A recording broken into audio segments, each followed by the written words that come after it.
Oseo. Oseo. Oh, good. We're coming up at the end of October. And in the ancient Celtic language, this is Samhain. Samhain means summer end. And Halloween, that's entirely English rendering for Hallowed Evening. In Native America, all of the societies here in Turtle Island are all matriarchal, or in modern sense, the Great Mother. It's all feminine, and everything is governed that way. It had once been so, evidently, with the ancient Celtic people, and lastly, the Irish. But that's all changed. But here, it still is matriarchal. So we have a different way of governing human lives and the year and all of that. At the winter solstice, this is actually the inception of life.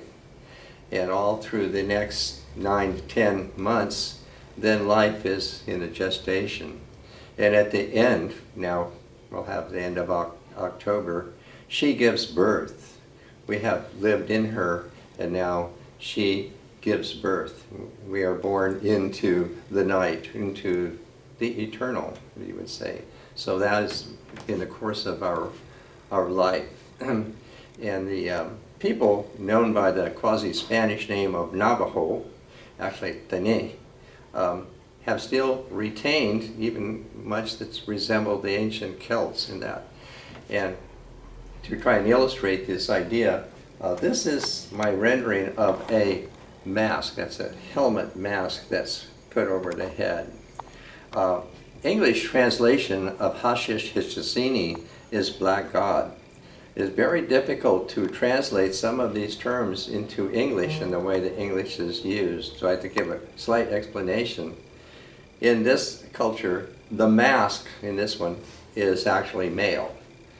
The mask is the male. You could say, so you could say the black god. But that which the whole personification is bearing is actually her. So blackness is her body, is the way that I've rendered that. It's along with the concept that she gives birth to blackness, or the night, and the whole firmament of heaven in all of that. And up here, this is a Yaqui pregnancy mask, Mechawa.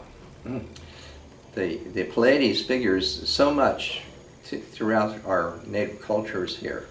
In the Yaqui, interesting, the name for the constellation of the Pleiades is Vatikuim. It means Tekoi is the vulture, and Vat is the water vulture, or the vulture in the pond, something to that effect. Also very interesting, the Yaquis live in the only place where there's in this hemisphere where there is what they call the white-headed vulture. The only other place this vulture lives is on the Nile in Egypt, which is where the Yaquis' ancestors have descended from. So it's very interesting that they still carry, this rendition. Looking at that constellation through a telescope, the stars do look like they're swimming in water.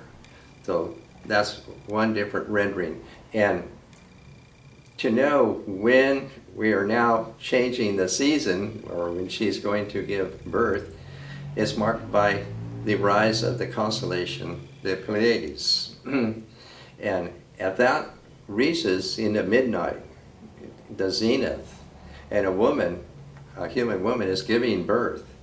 They put this mask over her face, there.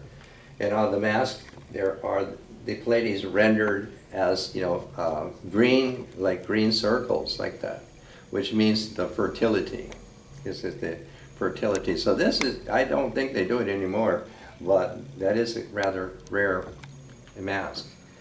In this one, this is one where it has, the constellations. These are the two constellations revolving around the Polaris, that is Cassiopeia and the Little Dipper. So in Navajo, they were rendered as, the revolvers, male revolver and female revolver. And because of the whole rendering of the lunar, instead of the solar governing the year, it's the lunar. So basically 280 days So that's what the signature here of the moon is about, to render all that together. This is the standard in Navajo configuration for the Pleiades, which in Navajo is Dilyehi, meaning the pointers. So they always put it, it looks like a pointer. And the idea of why that has come about is that when she came into the house of Great Earth Mother had these little babies and they jumped on her ankle. And so she stomped them, and they jumped up to her knee, and she stomped again, and they jumped up to her hip. And she stomped again, and they rested here on her temple. That's kind of the rendering of how to see this constellation in its ascendancy, consecutively. So that's the way all of that is taking place. The mask is, like made from a rawhide, and then red yarn goes around it, and this is a coyote skin ruff. So you get the whole idea. She represents all of the night, all of heaven. And to go with this, I have a poem by Claudia here. This is from her book, Keeper of the Fields, and designed by Tim Britton as well. And has Claudia's photo here at Pyramid Lake. There's a place called Spider Point, since Claudia is also grandmother spider. So this is her poem that goes with all of this. Starlight, star bright, a celestial wish. Hidden in landscapes of ancient myth, Pleiades unfolds. A cosmic playground, a star cluster of legend. She beds down with Psyche, validates each culture bearer, pulses the imaginative layer below our memory. She became a primordial water cryptogram. The season's climatic intensity spoke when she appeared as clear or cloudy. Ancient calendars placed her center stage. Sailors sailed and farmers planted by her celestial map. Even megalithic sites, the Parthenon, the Great Pyramid at Giza, aligned themselves with her movements. Pleiades became a sacred astral system. She gave us 7 high priestesses as doves, the daughters of Atlas and Pleione, the ocean nymph. Dressed as Greek Selene, she flew skyward, brilliantly feathered and fanciful. She gave us the 7 Cherokee brothers torn from their Tselagi mothers, one falling back to earth to grow a sacred pine. The Hopi and Tselagi are direct descendants. Tatene believes she is the sparkle created by blackness is her body, climbing her way to become the crown of enlightenment. She burns with the flames of Agni, the Hindu god of love. She entwines with the myth of Mabon, the Celtic savior.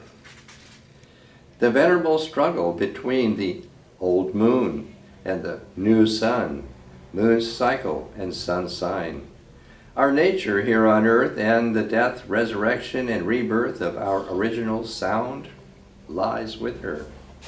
Could her final act be that of the Aztec legend where she, as the 5th sun called for movement, decides to quake us all into the next world?